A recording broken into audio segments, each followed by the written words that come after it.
All right. Hey, folks. Welcome back to the Contrarians. Here we are in a new year.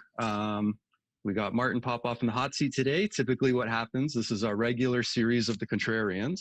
So usually one of us will be in the hot seat, and we're going to pick an album from a band that we're championing as that band's best album, but against general consensus. So for this episode, Martin's in the hot seat, and he's going to pick an album from this band, which is the band Yes, that generally isn't considered their greatest album, but he's going to argue his point of why he thinks it's the best. And I'm going to come back at him with some facts and some statistics, and we're going to have a debate about what Yes album really is the best and who's right and who's wrong. And you can agree or disagree and comment below. And I'm going to throw it to Martin to give us a bit of a history about the band, and then he's going to tell us what his favorite or best Yes album is. So here you go, Martin. Take it away. All right. Thanks, Marco. So Yes, obviously, probably the biggest progressive rock band of all time, one of the big ones along with Genesis and ELP and Jethro Tull, King Crimson.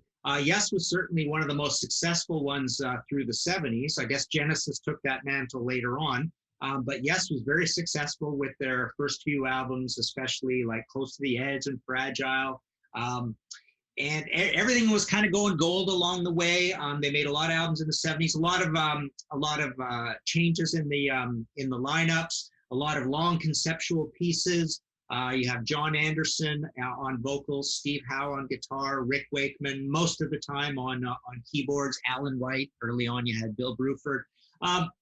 But this is a band that had a lot of strife along the way as well.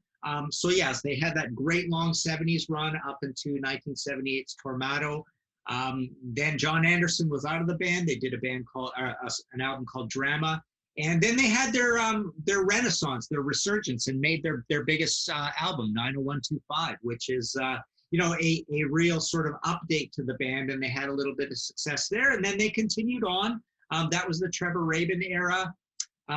But after that, the albums became a little more few and far between, but they still were the quintessential, big symphonic, British standard signature progressive rock band all through the 90s and the 2000s. Again, John Anderson in, John Anderson out. And so they're still going. A lot of solo albums along the way. But basically, they're just considered one of the most complicated, quintessential standard progressive rock bands of all time, who made the most ridiculous progressive rock album of all time in Tales from Topographic Oceans, 1974, double album. So they're kind of a ridiculed band, but they did really well, and they were a big stadium band all through the 70s, and they've just continued to be a really hardworking band, putting out enough albums, and definitely lots and lots of tours and lots of solo albums. So they're almost like a huge ecosystem in themselves. I have a Yes book that I did, which is a timeline and quote books called Time in a Word. Still got a few copies of that. But I've been following this band since, not since the beginning. I was an angry young metalhead more than anything, but I picked up on Yes when I became a musician and drummer and all that stuff. So I obviously you get into the Prog band. So I would say about 76, 77, I started being a big Yes fan. So there's the history of the band. And as Marco was saying, the point of this show, what we've always done with this show is we look for bands where, we might have a choice for favorite album by that band that is not the sort of consensus choice of the greatest album of that band. So my choice for best Yes album, or let's just say favorite Yes album of mine, would be this one from 1977. Going for the One. There we've got the CD issue of it. And there we've got the sealed 8-track, because who needs to open an 8-track and play it? You just leave them sealed, right? So why did I pick this as my favorite Yes album? One of the things that I find happens with a lot of bands I really like is I tend to find the very earliest stuff by bands like Black Sabbath's a perfect example, Deep Purple's a perfect example, where over time I kind of drift away from some of the very, very early stuff. So, Marco's going to tell you what is the consensus best Yes album, and I agree, and for a long time it was my favorite Yes album as well. But like I say, over time, I often tend to drift quite sadly and predictably into the late 70s for my favorite album by these bands with lots and lots of records. Now, the reason I like going for the one, so 1977, Rick Wakeman is back in the band at this point. So it is the classic lineup of Steve Howe, John Anderson, Chris Squire, Rick Wakeman, Alan White. What I like about this record is right off the bat, you get a good rockin' song. Who thought Yes could boogie woogie? I mean, they do boogie occasionally here and there, but Going for the One is just kind of like a good, heavy, melodic, still progressive, still odd, but hard hitting. You know, it hits you right away with some slide guitar and heaviness and some good guttural Chris Squire bass. And it's just a good short song. That's a great rock song. So 5 minutes and 30 seconds. Turn of the Century, second song on the album. I love it because it's like an 8-minute ballad, essentially. It's quite a quiet song for the entire thing, but it's very ethereal and odd and refreshing. Just a really cool song. Parallels comes in, and again, one of the reasons I like this album is it's fairly rockin', it's fairly direct. I really don't like Relayer very much. I'm not much of a Relayer fan, and not a Tales of from Topographic Oceans. Is it from or of? I keep forgetting. But I like Parallels because it's a good heavy song with a great strong Chris Squire bass line. Wondrous Stories is one of my favorite Yes ballads of all time, if not my favorite Yes ballad. Just a really good mellow tune, 3 minutes and 45 seconds. And then you close off with Awaken at 15 minutes, which is just a big prog monster, makes a lot of noise, a lot of different parts to it. It can be a little meandering at times. It's maybe my least favorite song on the album, but yeah, I just like the good kind of clean modern lines of this, just like the clean modern lines of the album cover. You know, it's not a Roger Dean fantasy shot, right? And just, yeah, a good rockin' album that's personable. It's a fairly happy album. It's not dark and religious culty like old John Anderson lyrics too much in particular. And Tormado's a good album too, but this went gold. Tormato went platinum, which is really bizarre because I remember it being the king of the delete bins. You always saw Tormato in the delete bins all the time. But there you go. So my head tells me a different album, the same one Marco's going to talk to you about in a second. But my heart tells me this is the one I always go to. It's an inviting Yes album. And frankly, I have an even more contrarian choice that's in my top 3, and that would probably be Drama. And 1980 without even John Anderson. And I'm also a big 90125 fan. So the blasphemy of the new kind of band, you know, the big stadium rocking, Yes, modern, very clean lines, Yes. I really like that album a lot too. That's really good. And that was a super popular album. But no, I think this is just the best of both worlds. I just love this 1977 time frame. And it's just a good time for the band and a good heavy rocking album. So there you go. Wow, great. That was awesome. You are way contrarian on this choice, though. Okay. Not to say even that Going for the One is a bad album. It is polarizing. In all my research and looking at reviews and looking at even what fans or people who bought the music thought of it, like there is some polarizing stuff. Like some people don't like the ballads as much. Some people don't like Awaken and like the ballads, right? So there's some polarizing stuff going on.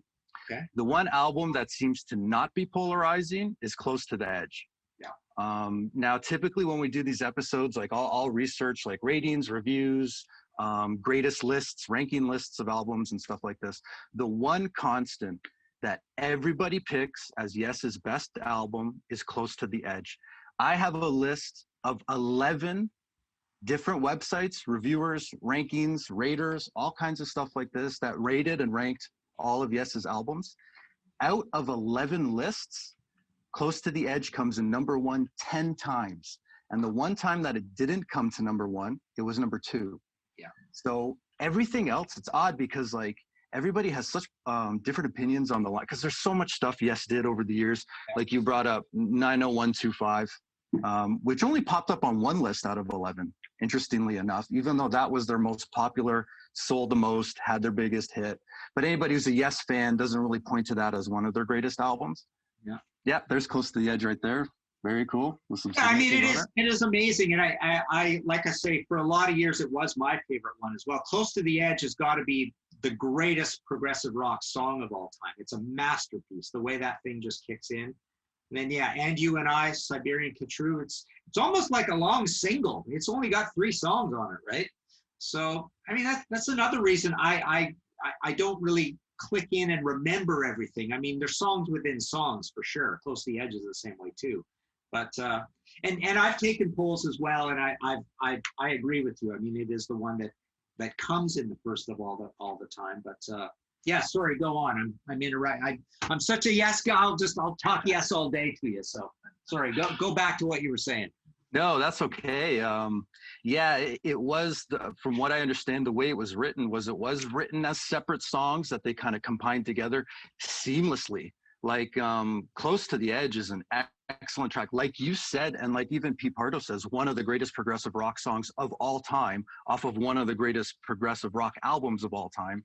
And that goes through some like changes where like typically I'm in the camp of, like I've seen some people kind of, with Going for the One, I really like every other song. I like Going for the One. I really like Parallels. That's probably my favorite off of Going for the One. And I like Awaken. I'm a little bit less of the kind of like the mellower side of Turn of the Century and Wondrous Stories. That doesn't really do it for me as much as those other songs. I'm kind of more in that camp. But even the stuff that they do that's a little more mellow on Close to the Edge, I actually prefer over the stuff from Going for the One. Like Close to the Edge, even in the middle of the song when it gets kind of mellow, and there's the way that Close to the Edge, even that song, the way they go from like something that's kind of mellow, almost fantasy medievalish sounding, into like a sci-fi-ish type of sound with the keyboards and everything. Like even the way they do that is like, it sounds perfect. It doesn't sound like it's going from one genre to the next. It flows in such like an excellent way. But like I had Classic said before, lineup as well, right? I mean, right. The other classic lineup, because you've got Bill Bruford in there, who's an amazing drummer. This is a different sound than the Bill Bruford of the signature sound that you would get later with the timbales and the trash cymbal in King Crimson, and then what he did on the red, yellow, and blue. But it's amazing drumming. I mean, again, that opening sequence to Close to the Edge is just incredible. It's well recorded for 1972 as well. And yeah, I mean, it does win the polls all the time. But it's to me, I really like the first 2 Yes albums. Not even close. The Yes album, the third one, quite a good album as well. Fragile, a lot of people like as well. Fragile's good too. Yeah. But yeah, like I say, it's a little bit like Black Sabbath, where 3 of my least favorite of the Aussie years are Black Sabbath, Paranoid, and Volume 4. I like every other one more than that, and Yes kind of falls in that camp. I mean, I love the high fidelity of drama. Like I say, I love the rockiness of Going for One. I love the stadium rock, high sheen and efficiency of 90125, and I guess when I go back to those early Yes albums, I'm not playing them as much because they just do feel a little, I get heck for saying this, but I find the lyrics a little religious culty, like a little Mooney, a little Krishna-y, on Tales from Topographic Ocean and Close to the Edge and the Yes album and stuff. And I just feel like and Relayer is just an arcane weird album for me. I'm just never much of a Relayer guy, but yeah, I just love when they went and participated back in the real mainstream world again, sort of thing, with Going for the One. Yeah, and I've heard you've mentioned the religious type lyrics on like the earlier albums, but there's a lot of that stuff on Awaken as well. Other than maybe Going for the One, the song, like almost there, and like I kind of looked at the lyrics and I looked at stuff, and like almost every song sounds very religious. Like from Awaken, you got All Awakening, All Restoring You, Master of Images, Songs to Cast a Light on You, Hark Through Dark Ties, the tunnel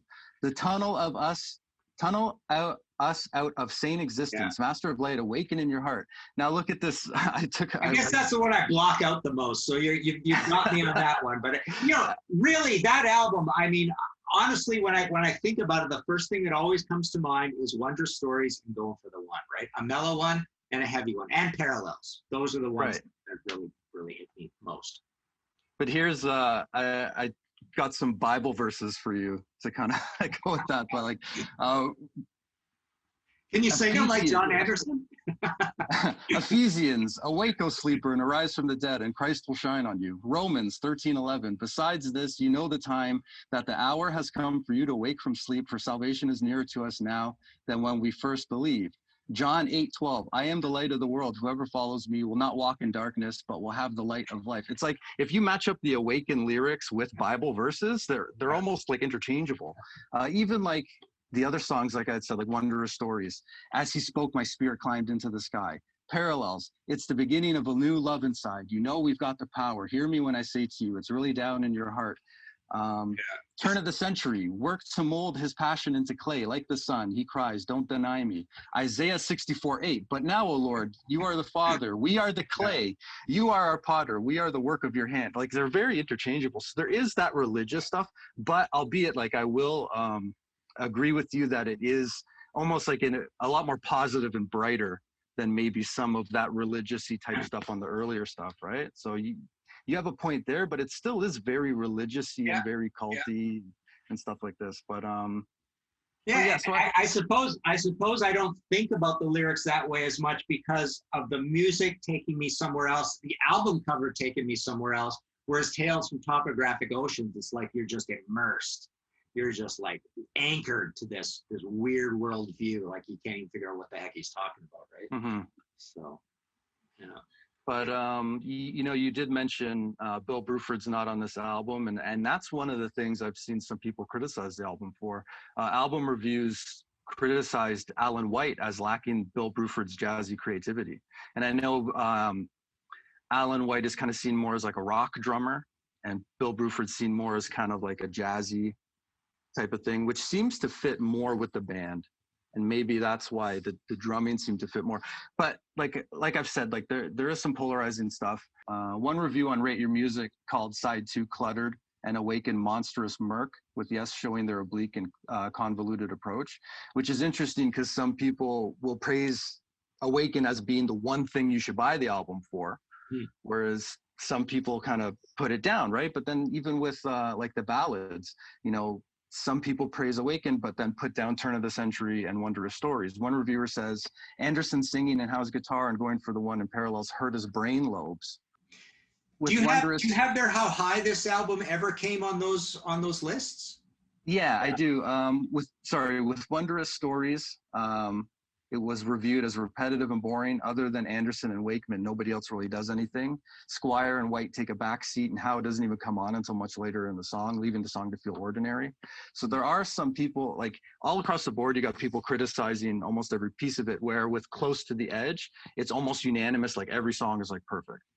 I will get to that, the listing for for Going for the One in just a second, but if you look at like top songs, like you even said yourself, Close to the Edge is one of the greatest progressive rock songs of all time. Pete Pardo, I think in his top 10 Yes songs, the entire album Close to the Edge, which is the 3 tracks, make up his top 4 of his top 10 Yes songs of all time. Ultimate Classic Rock songs ranked each have 1 track from Close to the Edge, and 1 and 2 are Close to the Edge and You and I. So that's number 1 and 2, and Siberian Kachru is number 8 on that list. So you have like unanimously people think those 3 songs are like perfect and are the greatest Yes stuff ever. Whereas like with Going for the One, you have people kind of going back and forth on which songs they like or not. And it usually, like when Going for the One, on all the lists that I looked at, back to you asking me that question, it pops up not on every single list, only on I think 3 of them or 2 of them, it cracked the top 3. Usually it lands in the number 5 or 6 spot-ish in these lists, but an interesting statistic that I found. So besteveralbums.com calculates all the rankings from all over the internet and all the statistics and ratings and rankings and all of this stuff, and puts everything into a list based on statistics. So not based on what this person thinks should be 1, 2, 3, 4, and 5. Yeah. Close to the Edge was unanimously number 1 on the Yes album list. Going for the One was the 6th on that list that takes statistics. Now, what's interesting about that list as well is that they take rankings from over 40,000 greatest albums and rankings charts. Close to the Edge, overall, every single album ended up 98th overall out of all music albums. Yeah. We're going for the one, didn't even crack 1,000. Going for the one, based on those statistics, was 1,347th album overall. So those are some statistics. Like, that's 1,000 albums behind Close to the Edge in all-time albums listings, right? So there's a lot of statistics that back up that Close to the Edge is It's interesting though. I mean, you know, you got to sort of say, you got to give Going for the One a little bit of credit for being a late period album after a lot of albums that are quote unquote the classics for still having a strong showing, which is kind of interesting, right? Right. You know, and I've talked to a lot of people who are fans of it. I've talked to a lot of people who are fans of Drama who say, oh yeah, I love hearing you talk about Drama a lot as well. But yeah, and then the Yes album is a pretty strong album too. I mean, I always think the Yes album is almost like the demo version of Closer for the One, or Close to the Edge, Closer for the One. Close to the Edge. Like those two are like a pair for me, the same way that Going for the One and Tormato are sort of a pair for me, right? right. But yeah, Tormato, see, Going for the One also has a really good production. And it has very like aggressive production as well. I mean, Chris Squire sounds great on that record, and Tormato, I don't think Tormato's a little screechy to me. So so that's good about that as well. And we haven't talked about later albums. I mean, I think Big Generator is always going to be seen as like the sick cousin to 90125. Talk is a good album, but it's sort of standing out there. And then, you know, the later ones, they made some good records up there, and some of them have John Anderson, and some of them don't, right? Some of them have, you know, John Davison or whatever, right? I noticed Pete Pardo really doesn't like Open Your Eyes. He really thinks that's not a great album. And I was always a bit of a fan of that album, because again, that's me with when it comes to prog, I'm noticing in talking about all this prog stuff a lot, I'm noticing with my prog that I lean a little commercial as well. So I lean a little commercial with prog, and I lean with almost every band, like I say, to the late 70s, right? Because it's you know, sadly, it's that time. I mean, this happens with everybody, where a lot of your favorite albums are when you were 16, 17, 18 years old, right? So so that happens a lot as well. But yeah, I mean, even in our other episode, you know, I picked the UFO from the Paul Chapman era. I picked Perfect Strangers, Deep Purple, right? Renegade, Thin Lizzy. So I guess often I've found myself over the years just moving away from the very earliest albums, whereas those have always been considered the classics. But yeah, obviously you can't fall Close to the Edge. I mean, I was going to do, I have taken the poll before myself where, you know, I did those top 500 heavy metal albums of all times books. I was going to do a prog one, and I started taking a poll on this. And it always wins top prog album ever, followed very quickly by Lamb Lies Down on Broadway, right? It's literally those two neck and neck is considered the two greatest prog albums. So Yeah, and like you said, like was Going for the One, because you said your tastes seemed to lean more towards like commercial and stuff like this, but supposedly like around that era, that's when kind of punk was breaking, and like band like supposedly that influenced this album, where the songs started kind of getting a little shorter and reflecting more like Fragile than stuff like Relayer. So like this album is looked at as less experimental than an album like Relayer. Like, would you agree with that? Oh yeah, that's part of the reason. Relayer is pretty out there. But you know, that's another thing that I always find interesting. A good smart buddy of mine on music, Ralph Chapman, he really scoffs at this whole thing about how prog was out of date and out of style in the punk era. He's a very non-punk guy, and he loves prog. But he's right. I mean, these prog bands all sold tons of records right through the punk era. Punk was like a fly, you know, a fly to be swatted by the prog bands. They were still massive in the late 70s. They might have got ridiculed by the press, but everybody was doing just fine for prog bands in the late 70s. And then we did have that slight pause, and everybody had a bit of a re-engineering, and that's when you get the triple platinum Yes album. You get Genesis just going into the stratosphere. You get Asia coming out. GTR even went gold, right? So all these bands kind of figured out, you know, not so much Jethro Tull. I suppose they didn't weather that storm, you know, to quote Stormwatch, as well as these other bands. So, but Yes had that great period where, and then their big flaw, I think, Big Generator took so long to sort out and figure out. I think they lost some momentum, but they were, like I say, I mean, 90125 went triple platinum. I love it too. It's just full of great songs, right? It's pretty proggy, but it's also pretty heavy and hard hitting and commercial and just efficient and bright and well done as well.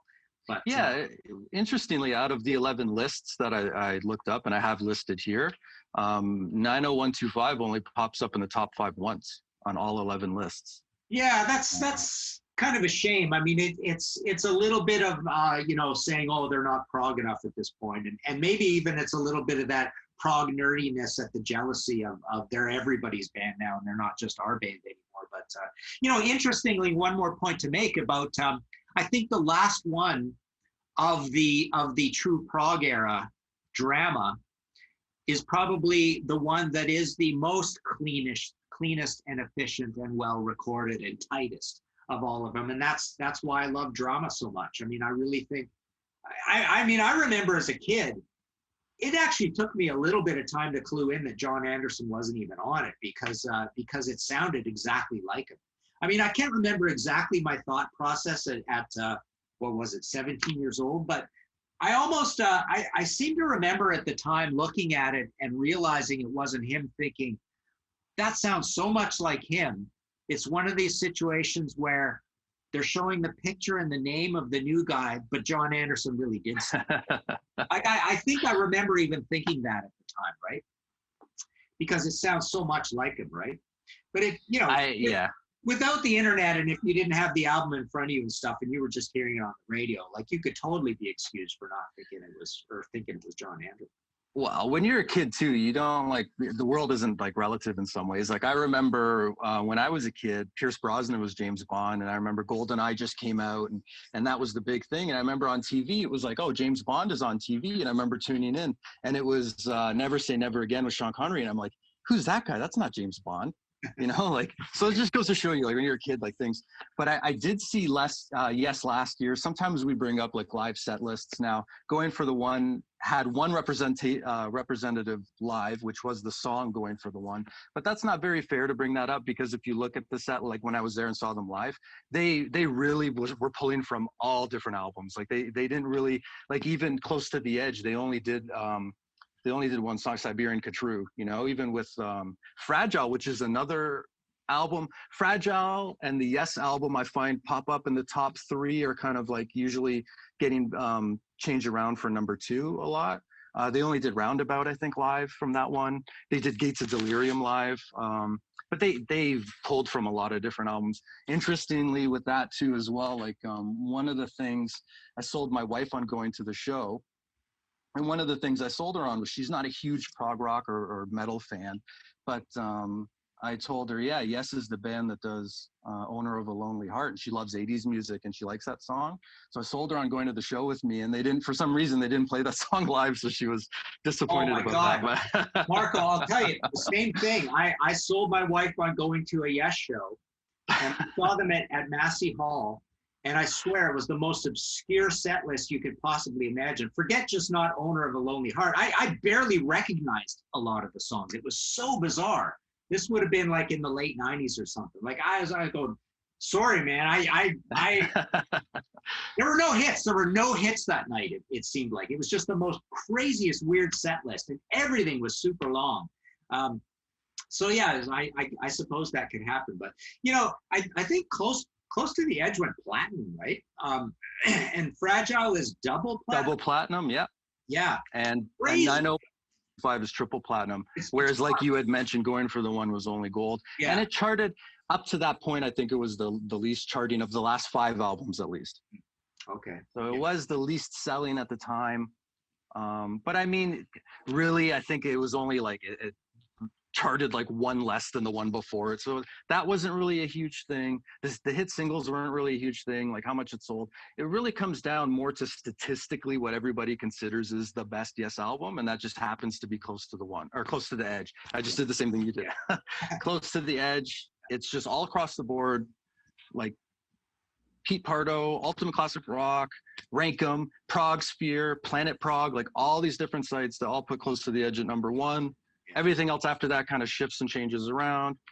Going for the One is your choice, but it's Well, I'll tell you, as a parallel, I'll like go with you on it in a way. Like I'll come meet you there, but I certainly won't do this with Black Sabbath. I'm never gonna say Paranoid is the best Black Sabbath album, even though it is also in the exact same position as this. It's the big hit album super early on, right? But I think there's a big difference there. I don't think I would ever do that with Paranoid. I mean, Sabotage by far my favorite. Sabbath, Bloody Sabbath, Master of Reality. I mean, all that stuff. But yeah, I mean, this is so unanimously up there that obviously I went with a pretty contrarian choice. And just the one last point I want to make is the other reason that I can almost slip going for the One in there is the same phenomenon that happened with picking Perfect Strangers. It's that I always find things about each of the albums along the way, large swaths of music that I'm not a massive fan of, that can cause me to make a Deep Purple album go down, and then that one just like comes out by default. And Going for the One is a little bit like that. I just kind of like everything on it.